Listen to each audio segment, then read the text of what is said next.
Overboard, that show, that movie with Kirk Russell and Goldie Hawn and all that stuff, and they say at the end, it's a hell of a day at sea, sir. All that sort of stuff. That's what it feels like this morning. It's a hell of a day here to be. Listen, Dave, like in the words of Yogi Berra, when I come to a fork in the road, I take it. Yeah, yeah. Anyway, welcome in for take three of us trying to get this live stream going here. It looks like for the moment everything might be working. Uh, Good morning, good afternoon, and good night to all of you around the world, right? Uh, Depending on where you are. Happy Royal Rumble Day for the pro wrestling fans out there. It is one of the biggest days of the year for those of us in the pro wrestling side of things. Podcasters, obviously the wrestlers and competitors and fans who are over in Saudi Arabia. We will be back later on, Tunney and I, and who knows who might join us in later on for Attitude of Aggression to give you our live reaction to the Royal Rumble after it's done. But that's then, this is now. And right now, we are coming in here to talk to you guys about A Night of the Seven Kingdoms, Episode 2. Hard Salt Beef, Tunney. I sense some sort of connotation there, maybe, but, I don't know. It's Maybe it's a very kind of. aggressive attitude you got there, Dave. It is a little bit aggressive. That's for sure, man. Oh, geez. Man, yeah, my apologies to anybody watching at home for we just, how in the world, you can't, I don't know. It's an X problem. It's a studio problem, but we had to reconnect like multiple times. Get X running. YouTube's like, dude, we're sitting here. We're fine. What's your fucking problem? But anyway, that's beside the point. But we are going to talk to you guys here today about Night of the Seven Kingdoms episode 2, and get in that. DJ can't be here this week. He literally just got off the ship, so just pulled into port, dropped an anchor. Who knows what about. I don't want to get into his personal life and what he's got to do when he gets home, but he can't be here this week, but he will be back, I'm sure, for episode 3 when we hit the halfway point. But episode 2, man, Night of the Seven Kingdoms. A lot of the stuff that we said that last on the first episode, the things you talked about, things going on behind the scenes, started to really rear their heads this week on episode 2, especially Egg and his real backstory. You get to see some of that stuff develop. Before we start digging deep into the minutia of this, first off, Tony, how you doing, man? How are things going over in Wisconsin? And what's your overall thoughts on episode 2, man? Things are good here. We're warming up. We're into the 20s today for the first time in Wow. we in like 3 weeks. But no one cares about that. We're fine. We're good up here. Like Dave said, big wrestling day. Go back and listen to all the stuff on Chairshot Radio Network getting ready for today. And then, like he said, a little later, come back and check us out again. But as far as our Game Gone Wrong podcast and the Game of Thrones universe, this series, based on the Hedge Knight, A Night of the Seven Kingdoms, I'm loving it with every scene that I get to watch, right? The relationship between Dunk and Egg is at the forefront of this entire show, and it's continuing to evolve and keep you interested, and just the whole setup of being around this tournament, and then we get to see the beginning of it here, and it's just another fun episode. I'm already starting to get sad because I know in 4 weeks we're gonna have to wait like another 18 months to get the second season of this thing. But for now, I'm just really happy that this first 2 episodes have been really, really good, intriguing, attention keeping. Yes. Different. It's a different sort of series. We said that with episode 1, and this continued that theme. Different doesn't necessarily mean worse, though. I mean, this has No, got a different feel to it. It's still grounded within that Game of Thrones universe. You can tell. And we're going to talk about some of the more subtle details about that as we go along here on this episode here. But uh, you know, yeah, there's like right now there's two really good shows going on right now. You got A Night of the Seven Kingdoms and Wonder Man going over on Disney Plus, which is I'm halfway through that as well, which is as am really I. good. Yeah, so we got the the doorman and the clause about the doorman and that sort of thing. But We'll probably talk about that more on Bandwagon Nerds tomorrow. But let's break down this episode a little bit and talk about some of the stuff happening here in episode 2 of A Night of the Seven Kingdoms. Hard Salt Beef was the name of the episode. We kind of get going with Dunk is still going around. He's trying and largely failing to continue to get vouched for. He wants to get into the games, wants to make the lists. He's going around Ashford Meadow. He's making the case that he's telling stories about Sir Arlen of Pennytree. But it's painfully clear that Arlen left nobody really remembers this dude. Of course, for those of us who watched the episode, who saw the opening scene of this, it's awfully hard to forget Arlen Pennytree. My my wife was it was a great thing, man. She was just like shocked, because you don't see that, right? You never see. I mean, they of course glorify women's bodies all the time, and that's I'm not going to complain about that. But for the dude to come out looking like, wow, did Pornhub sponsor this, or what is going on here with Game Gone Wrong? Looked like a baby's arm holding an apple. It really did. He hung like my wife's big question was like, that's uncircumcised, right? I'm like, yes, dear. We're not snipping the knights back in the days of Night of the Seven Kingdoms. But yeah, the early part of this is Dunk going around trying to get anybody to vouch for him. And like, people are like, I have no idea who the hell this guy is you're talking about. Arlen who? So early on in the episode, it's not looking good for our hero, as he's just trying to get somebody. Does anybody remember this guy? So yeah, I mean, and it's kind of sad because you get to see in this episode Dunk's relationship with Arlen to a certain extent, and the, I don't know about love, but certainly the respect and reverence that he had for Arlen as they went along. And it's clear from this opening stuff that people don't remember him quite as fondly or at all as you do, Dunk. So what do you think of the early parts of this, Tony, where Dunk's going around trying to find somebody to vouch for him and just having a really hard time with it? The flashback was interesting, right? They actually showed like leading up to the death and everything finally. But yeah, him going around, he still hasn't learned the lesson of who you're he it's let's put it this way. Here's an opposite analogy. Like, I have cats, right? Well, these little cats, they actually think they're people because all they see is people, right? Well, Duncan doesn't realize that he's a freaking giant and everyone holds him in a completely different regard. And really all he has to do is go out, demand it, and take it, and it'll be given to him. But he is not aware that he's able to do such things yet. Right. There's a definite, he's going to have to grow into his role and kind of gain in that confidence because it's been beaten out of him a little bit. That's the word right there. He is not nearly as confident as he should be with the frame that he is carrying around.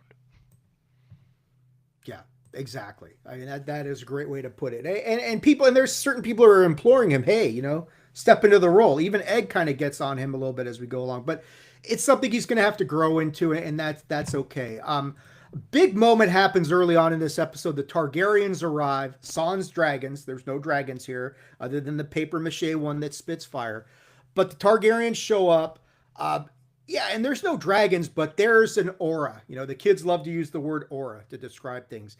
These guys have all that aura about them as they show up. And, you get to see the Targaryens kind of like the people who are going to more than likely be involved in this tournament. You get to see Prince Baelor, Prince Maekar, I think is the name, and Prince Aerion is, and you already get the feeling that, okay, there's the douchebag Targaryen that we were waiting for. It's obviously Prince Aerion, who's already just being a prick. And as this is going along, the Targaryens show up as this is all revolving around Dunk trying to get vouched for this tournament. He's actively getting questioned and challenged about his legitimacy. People around the tourney areas, including the knights, including this douche nozzle Aerion here, pressing him on whether are you truly a knight. So, the pressure on Dunk is mounting. He's dealing with this issue that you talked about, Tony, where he's got this crisis of confidence where he's trying to step into the role. And meanwhile, on the other end, you've got everybody else around him, or most everybody else around him, who are really kind of going on him and saying, you don't look like a knight, you don't feel like a knight. You sure you're a knight? So you've got all this stuff going on. So let me kick it back to you. Your thoughts about the arrival of the Targaryens. And the big thing is, we talked about last week Egg's true lineage, which, spoiler alert, non-spoiler alert. If you're tuning in right now, we are not spoiler free. That sort of thing. Obviously, if you're tuning in, you probably already know some of this stuff that happened, I would hope. But we know what Egg's true lineage is. And he sees the Targaryens arrive. He immediately is like, get me the hell out of here sort of scenario. Because I think he's on Dunk's shoulders when they show up initially. And he's like, quickly put me down. He knows he's going to be recognized. That is going to play itself out a little bit more as we go along here. But let me go back to you now and ask you, the arrival of Targaryens, certainly a big moment early on in this series. I'm wondering where the other son is, because Daeron's also missing. That's one of my questions. I wonder if we're going to get to that. But yeah, Maekar and Aerion, Baelar's son Valar Targaryen as well. And then the Kingsguard's member. I think one of the most interesting things was, he goes and like that dude gets kicked by the horse and Dunk calms the horse down, right? Yeah. Like you can see there's certain things that he is just natural at and really probably better at than other people. And one of them is connecting to the animals, clearly. But then he gets to talk to like the Kingsguard guy and talking about like being a knight and how did you get there, and like, oh, I was just a crabber, But then we find out, I don't want to jump the gun too much, but we get to a spot where like he kind of has this little confidence in him, thinking, oh, well, if a lowly crabber can become in the Kingsguard, and he's talking with Egg, what's stopping me? And Egg's like, he owns the entire fucking fleet, dude. Yeah. Just a crabber. He's the crabber. So that's right. It's just some fun, interesting stuff there. Yeah, exactly. And that is coming up where Egg, and he reveals, and like Dunk's like, how do you know that? And Egg kind of like realizes like that he says something like that. Crabbing. He quickly realizes that he's shown his cards a little bit too much in that moment, and he backtracks. But yeah, that was a cool moment as well. So there's a lot of stuff going on very early on in this episode that's really ratcheting things up. I think like, and kind of like staying on the Egg subject, there's like this missing prince, and there's stuff that's going on in this episode that is subtle, but is there. Like, Dunk overhears, and this is one of the tie-ins directly to this thing. You don't know it yet, but it's going to make sense. And if you're following along with the show, we're going to help connect some dots for you guys so that as these events occur in the show, you'll be like, that's what Dave and Tunney were talking about. There's an aspect of this episode where Dunk overhears that Maekar's children are missing, including Aegon, who is actually Egg. That's who Egg actually is. And this is pushing him closer into the whole Targaryen web of things. And I think, isn't this the one where they say that the kids are probably dead?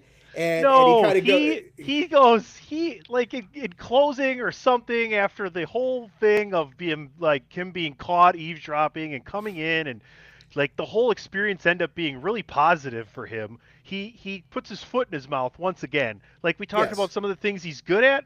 He goes, I trust your children won't be found dead, or something like that. And it's just like, dude, you don't even speak that into the ether, And the look on Maekar's face when he says that is classic. Just, motherfucker, what?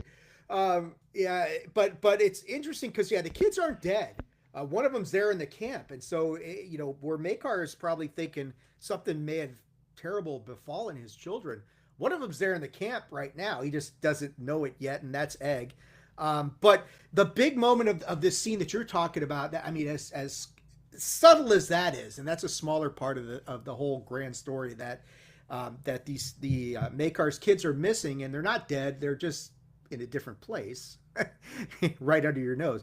But the big moment here is Baelor vouching for Dunk, and this unlocks the rest of the story essentially. So Dunk takes a shot. He's going to talk to Baelor and try and once again see if anybody remembers Sir Arlen of Pennytree.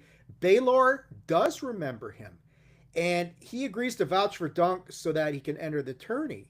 And it was interesting because it was like it sounds like Sir Arlen of Pennytree had dismounted Baelor in one of these sort of jousts or sort of situation, which was equivalent to a really big upset.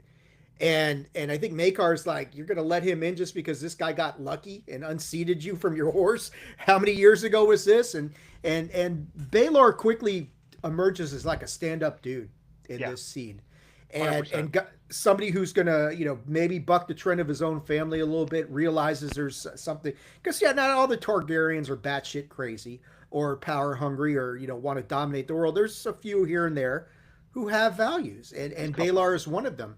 And there is a catch to this whole thing though, because Baelor basically tells Dunk, look, you got to make your own name. If you're going to come into this tournament, you need your own coat of arms. Because you can't. He's like, you can't. Basically, it's like you can't live under Sir Arlen's shadow forever, nor would you really want to. So it's like, get your own coat of arms, get your own shield, do all this sort of stuff, and you're in. So I'll go to you now. This is a big moment another big moment early on in the series where Dunk gets what he needs to get into the tournament, to make the lists, and to be a part of this event. So what were your thoughts on that, Tony? It's definitely the most interesting part of this episode is the conversation. Like when he gets caught and has to come in, and how like he works his way to getting, into the tournament, right? But now it's a whole new set of problems that we're going to encounter as he's got to go find armor somewhere, right? He's got to start looking the part of the knight.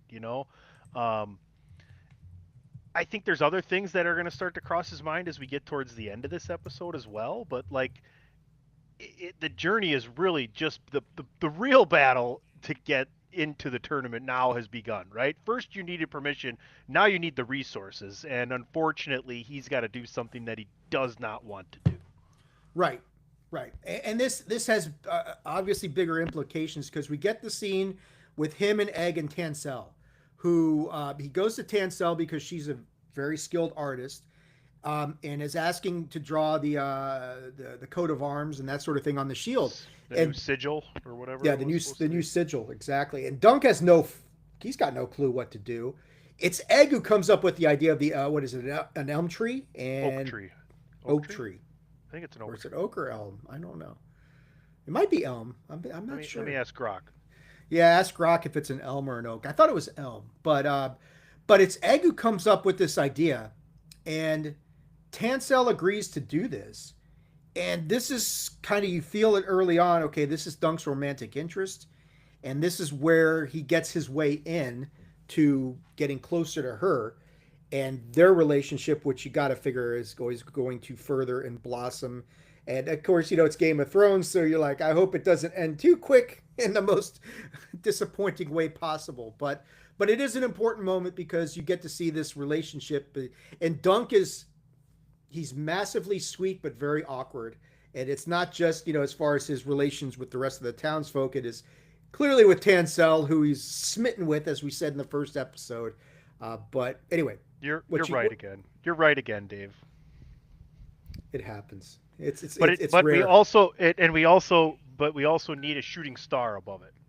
Yes, yeah, because and that ties back into the first episode with, do we make our own luck and that sort of thing. So exactly, and Tansel's like, sure, I can do that.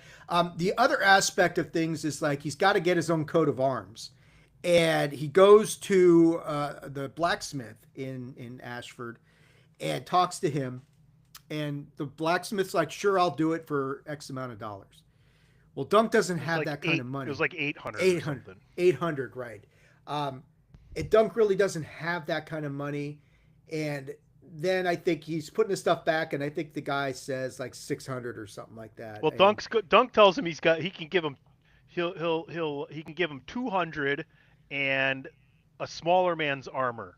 And the guy goes, I forget his name, I only sell my own shit, right? Right. And then as Dunk's about to walk away, the guy's like, gives out a sigh as if like in his head he's like, why am I such a nice guy? I can You use the know, metal. I I can can use use the the metal. metal, just come Yeah, by, whatever, like, right, oh goodness. right. And so to pull off the 200 aspect of things, Dunk has to sell the horses. And One horse. this one horse, okay, yeah. And this breaks his heart to do this because, like you were saying earlier, Tony, his connection to animals is very strong, and for him to go and give up the horses, like the horse like this, yeah, it really guts him, and you can tell it guts him, and he has a really hard time doing it. And he's telling the stable boy who takes the horse, here's some money, give her some oats tonight. So he wants the horse to, and he's talking to the horse saying, once I win, I'll come back and get you. But that's a tough moment for Dunk because, like you're saying, he is like the horse whisperer in many ways, and for him to have to walk away from, you know, one of his favorite creatures, obviously, is tough. But certainly, at the grand scheme of things and what he's got to do what he's got to do. And this whole thing comes in. There's some other stuff that's going on this episode. We get the tug of war, which was interesting. With Egg at the front of the tug of war and Dunk at the back, and No, but yeah, Lionel Baratheon is yeah, like he reminds me of Tyrion. The way he is. yes, He's yes. boastful, braggadocious. He actually has your back more than you think, even though he does weird shit. But he likes to be the center of attention, the main guy, the one who does it all. Like they're like starting to. He's like, I'm thirsty. What? I'm thirsty. Yeah, I know, I'm thirsty, and comes right back in and gets all the glory, right? He knows who to befriend, that guy. But that was an epic scene when Dunk puts his legs up and he's just hanging off the rope like he doesn't want to get Oh, his Egg, shit all egg. Egg, Yeah, egg. My yeah, bad. yeah. Is great. But oh, and the horse's name that he sold was Sweetfoot. Sweetfoot. Okay. Yeah, so there's some fun revelry going on, and I like what you said about Lionel Baratheon, who just like you've seen Kingpin, right? Oh Right? yeah. So the scene where they're raising the barn and they ring the dinner bell and Woody Harrelson just walks away and they're all struggling to keep this 2,000-pound wall up or something like that and he goes out. Nobody runs for the dinner bell in the middle of listing of 2,000-ton wall. It's like yeah, and that's kind of Lionel reminds me of what was Woody Harrelson's brother. Brother Roy, that's right. He reminds me of Brother Roy a little bit in that scene where he just kind of like in the middle of the tug of war, he just gets up and leaves, goes and gets a drink. I'm Great scene. thirsty. It Great is. It's a scene. great scene, and they win the tug of war thanks to Yep. Dunk. So it was all good. But yeah, funny stuff all the way around. We move into the tail end of the episode, and man, they watch the jousting that goes on, and it's Dunk and Egg, and they're watching this big jousting going on, and Dunk really sees the skill level of these knights that he's about to go against, and it's a wake up call for him, Tony, and not in the best of ways because it really challenges his notion of can he compete. Because I think up until this moment, he thought, yeah, I can hang in there with these guys. And when he sees these knights in full glory and what they can do on these horses, especially the one guy who is able to like get up off the ground, grab a horse as it's running by, mount it, go and pick up his sword and get right back in the fight. It's a huge wake up call for him. Egg thought the whole thing was marvelous, spectacular, invigorating. I am sure it's not the first joust that Egg has ever seen. So he's used to this sort of thing. And for him, he's looking at it as the sporting event that it is, mixed in with, combat and all that sort of stuff. So for him, it's a different experience. For Dunk, he's probably never seen anything that really comes close to this. And now he realizes I'm going to be stepping in the ring, so to speak, against these guys. And, this kind of goes into that whole crisis of conscience sort of thing, even after, Dunk is in the tournament, but he watches this thing and, he's starting to wonder about, God, no one remembered Arlen. What does that say about me? I'm basically his protege, his prodigy. Egg kind of talks him down off the wall a little bit, but, I think that was the thing I took away from the end of this thing is just kind of the realization of the grandeur and the scope of what he's about to step into and the odds that he's facing, the obstacles he's facing, and that sort of thing. Um, it's a big moment for me, I thought, in the show. What do you think of that, Tony? For lack of a better term, the bloodlust that Egg has while watching this is just like you can see him come alive and is enthusiastically um, paying attention, observing. And to your point, yeah, the realization, the the the reality is setting in on Dunk that he's not just like he's happy to be in the tournament. It's what he wants, but now he's got to realize like he could die. Mm-hmm. Like I think it's hitting him that these fights aren't as chivalrous as he thought they might have been glorified in his head, right? He never really knew or seen a knight kind of be underhanded when necessary. So I think he's going to be questioning how far can he push himself, not physically, because I don't think he has any worries about the physicality, but the mental fortitude it's going to take to be successful. That's all hitting him really hard, I think. Whereas Well, on the other hand, Egg's like, "I'm here. Let's do this. You're huge. No way we can lose." Rah! and I think that goes into the central theme from this episode is that with Dunk, it's not about his skill or his size or anything like that. It's his status and him inside his own head, right? And that's really where I think this episode starts to dive down into that and kind of peel the layers back a little bit and say, here's what's really going on with Dunk is that we know he's got the size. If it's a straight up one on one fight, take the horses out of the equation, just him versus another knight.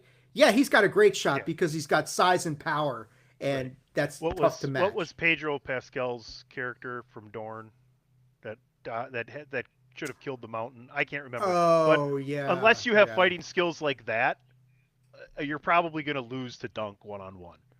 Well, and that's a good comparison because, yeah, whoever Or Pedro Pascal, Orin? Orin, yeah, Orion? whatever. No, I'll I'm sure you'll look it up. But that's a great example because he had tremendous fighting skills, but in the end, it didn't matter because he was overpowered and killed, and that sort of thing. But, um, yeah, I think that's a good one. You've got another thing that's going on with this thing is, you know, Prince Oberyn Martell. yeah, Oberyn Martell. He That's was a right. O.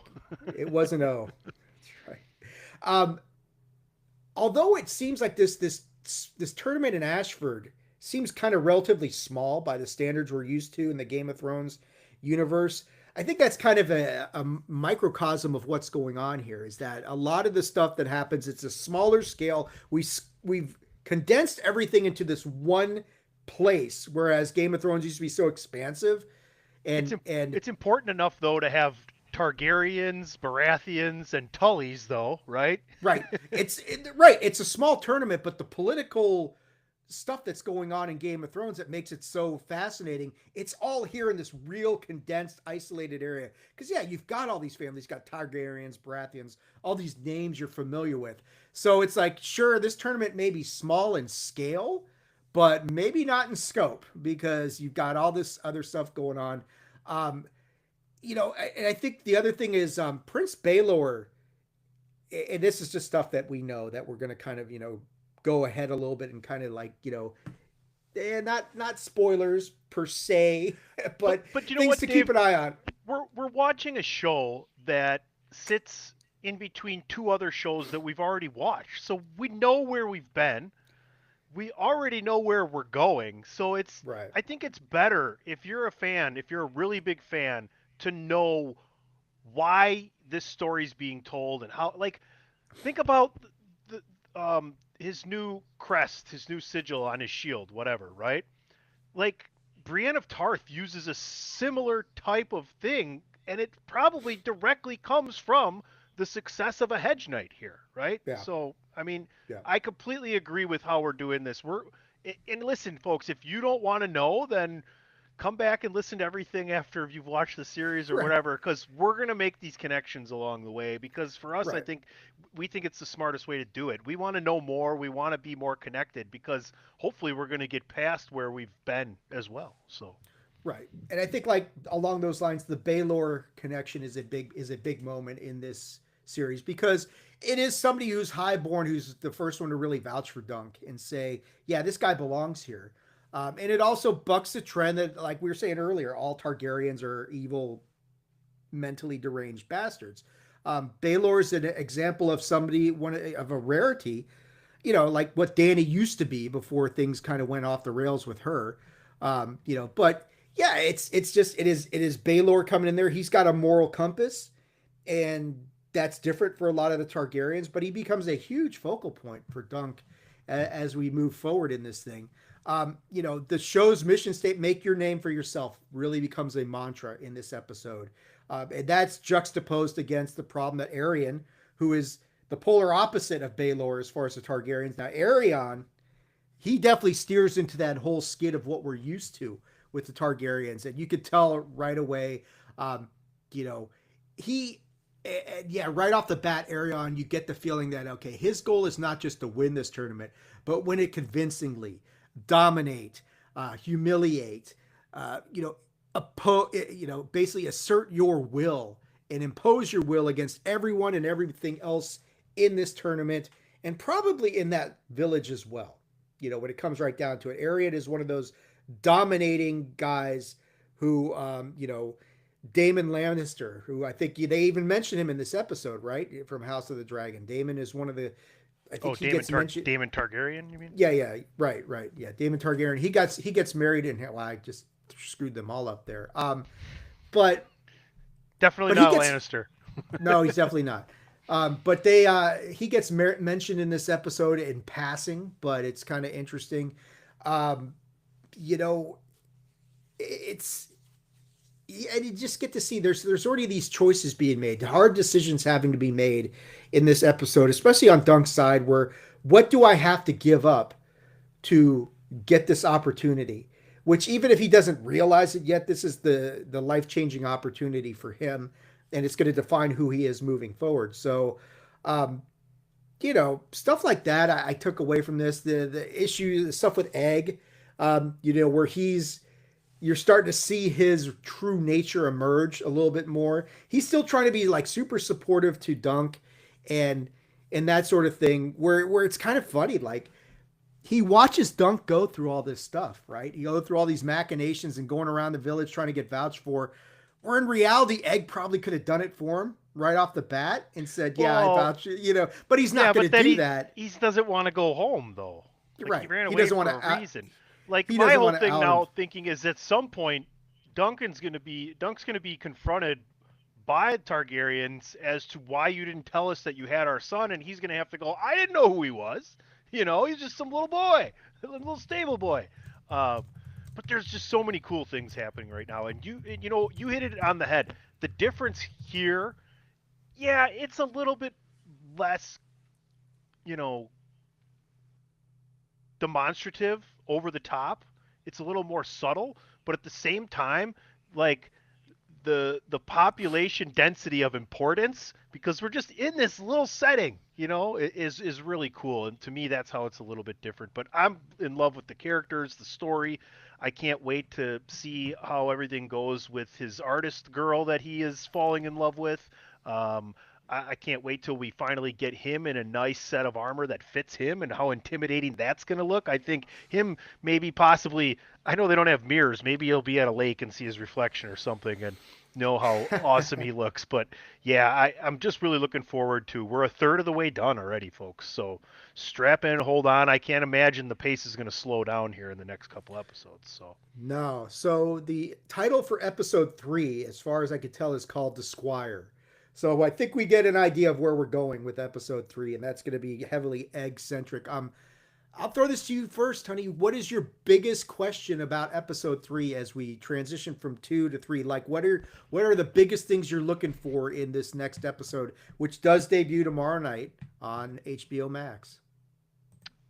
I wonder if we're going to if we're gonna get to Dunk in the tournament, his first, I mean, there's got to be multiple rounds and battles or whatever for him. It's a tournament, stages, whatever there is. I wonder when we're gonna get that first one there. And you talk about Egg, like what kind of squire can he really be to this giant in these type of games? So yeah, I guess those are the couple different things for me, and it just centers around obviously our duo that's in the forefront of every episode. Yeah, I think, the things that stand out for me going in here is, like you're saying, where are we with the tournament? Does the tournament actually get going in this episode? Because at some point, if Egg's really going to be Dunk Squire, he's going to have to publicly reveal himself, right? And then everybody's going to see that. Or he's going to wear something different. Yeah, or cover himself. Maybe, yeah, exactly. He wears something to cover his true identity. You know, does is somebody going, because Dunk right now in episode 2 is walking around camp with Egg, and Egg's pretty much out there, even though the Targaryens arrive. You got to figure sooner or later somebody's going to recognize him, right? Yeah, but you got to think right now, okay, like he's in rags, right? He's not wearing anything really nice. And I feel like he didn't have a bald head when he left, right? So I would imagine they're not that might be catching them off. Like, I don't, like, why would a little Targaryen boy have a bald head? That's a good point. Yeah, that's really good. He may have done that as a means of concealing his identity, and that would make more sense. So that way, like, he's just out in public, not a big deal. But if he came face to face or got stared at long enough by someone who knew him, that didn't just overlook a bald little poor boy, and saw his eyes or nose and mouth together, and his voice. Yes, his voice. Yeah, sound and smell capture memories way more than a lot of even visuals, folks. It's scientifically proven. Yeah. Good points all the way around it. I didn't think about that. Dunk may have shaved his head as a or not Dunk, Egg may have shaved his head as a means of avoiding detection, that sort of thing. I think the other thing to keep an eye on as we move into episode 3 is obviously the relation between Dunk and Tansel, because that's an Achilles heel. That's a weak spot. It always is. Love and that sort of thing always rears its ugly head in the worst ways in this Game of Thrones universe. But if the love is true, Dave, they always end up being there for each other when they need it the most in the end. Till one of them gets decapitated. Yes, you're absolutely right. They are there for them up until that moment. In the face. Yeah, in the face. But I do anticipate we'll see some progression on the relationship between Dunk and Tansel, and it does become an issue though as to is that the weak point? And you get that, and Aerion, who's obviously going to become a bigger antagonist, a bigger prick as we move along. I think he's just I mean, yeah. There are certain characters in Game of Thrones who you just look at and it screams douchebag in your head, right? Ramsay Bolton is one of those big douchebags. Daemon, to a certain point, at some point, yeah, that sort of thing. But that kind of dissipates. That waxes and wanes with that series. But Aerion early on is like, oh yeah, he's a prick. Even Oberon, Oberon of Martell, like you were saying, he was an arrogant, pompous jackass, but he wasn't a douchebag. Yeah, he wasn't a douchebag. All he literally had to do was push the blade in and dude would have been dead, and he didn't. He mocked him, and then he got his Achilles, and he was done. Yeah, speaking of Achilles, that sort of thing. Yeah, good stuff all the way around. Show is excellent so far. It's really what did I say? So, my mom grabbed me by the back of the ankle and dipped me in the river. That's how I got my name. How'd you get your name, Testicles? Yes. Good stuff. Yeah, we'll see. I mean, I greatly enjoy the show so far. It is appointment viewing for me and my wife right now, as is Wonder Man. That sort of thing. It's fun all the way around. Wonder Man has been, we won't talk about too much, but definitely another excellent, a very different sort of series. Oh, Ben Kingsley is absolutely crushing. I said the same thing yesterday at work. So What, that Ben Kingsley is just Yes, amazing. he's this, and that's and I forget the guy who plays Simon, Yaya something. I can't remember his Yeah, full name. you're yeah. I that's yeah yeah. I forget his name. This is a better role for, like, he was Black Manta in the Aquaman series as Yes. well, and I think this is a better fit for him. Um, but yeah, it's a surprisingly very good series. I still don't know how this ties into anything that's going on with the MCU right now, but hey, we'll figure that out as we go along. Good stuff. Before we cut out of here, Tony, last minute Rumble predictions. Who's going to WrestleMania, man? Who's going to WrestleMania? Who wins the men's? Who wins the women's? Yahya Abdul Mateen. Thank you. Joe Pantaleone made some nice little cameo in one of the episodes as well. He did. You're a Cipher. you're a you're a you're a dick, Joe Pantaleone. That's right. Yeah, exactly. I love that. Uh I picked Roman and Bianca on DWI yesterday. I'm with you. Go back and listen to that if you guys want to. We had Ray Cash on there. That was excellent to get him on there. He hadn't talked wrestling in a while. Um, Not since the Swaggy Awards. I make him talk wrestling. yeah, I think there's no reason to not have Gunther retire AJ. There's a possibility Gunther could retire AJ and then win the men's Royal Rumble as well, but I'll stick with my Roman prediction. And then what's the other match that's going on? Sammy and Drew. That's the interesting one. Because I think the last match of the night. Okay, here's the thing. If it's the last match of the night, Sammy wins. If it's Sammy's not, winning. he doesn't. Yeah, But I predicted him to win. I agree with most of what you say there. I think if Bianca's healthy enough to go, I think If she she's wins. there, she wins. Yeah. Yeah, to set up her and Jade. Roman is obviously my pick as well. However, whatever we're setting up, I think Roman wins. If Bianca's not healthy, then it Liv. gets like pretty wide open. I think Liv is a really good choice as Or well. you could Roxanne, have Rhea might be a good choice. you could have Rhea or Io if you're trying to get to that by Mania as well. Yeah. Yeah, I think the women's is a little bit more unpredictable simply because we don't know Bianca's status. The men, yeah, it's time to get the OTC back to winning and majorly involved in all this stuff. The AJ Gunther thing is a tricky one. Like I think would Gunther retires him. It's his storyline. He retired Goldberg. I think you do a retired disservice John. because he tired Cena. That's the biggest thing. You can retire Brock in Minnesota in August. You can retire Jericho at some point. Like you can retire Randy Orton and when I mean, Yeah. like there's so much going that they have him there. I think it'd just be really. I mean, I was pretty passionate about it on DWI. It would be so stupid if he didn't retire AJ. Well, they may try and insult your intelligence, Tony. You never know. They got to do something different. Anyway, That's my um, ambula oblongata. but I agree with you about Sammy. If he goes on last, he is leaving Saudi Arabia with that championship. And that would be. I'm all for it, man. Let's.